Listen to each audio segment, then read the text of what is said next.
The big game bugaboo continues to hurt the Purdue Boilermakers. Hello, I'm Luke Martin, and I'm here to break down the heartbreaking loss for the Purdue Boilermakers over the weekend as they fell to the 16th ranked Oregon Ducks. It was an unbelievable football game in West Lafayette, Indiana. I had a great time going to that football game, and when I walked in the Ross-Ade Stadium that Saturday afternoon, I thought this is not going to be pretty. I thought the Boilermakers were going to get their butts handed to them in that football game. I thought it wasn't even going to be close.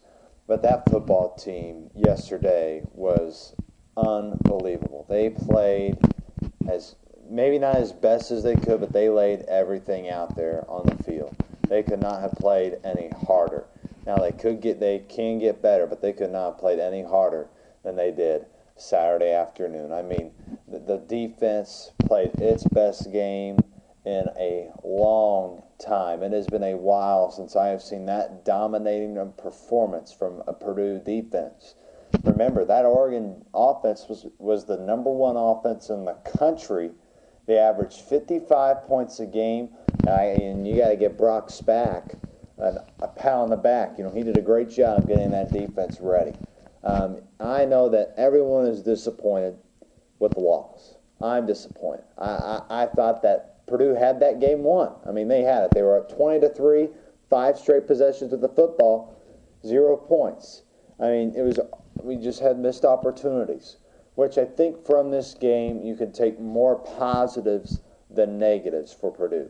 We played an outstanding football game. You could not ask for a better performance from this team. Earned the respect of the Oregon Ducks. We earned the respect of the Pac-10 Conference, and we earned respect from the Big Ten Conference, which says, hey, you know what?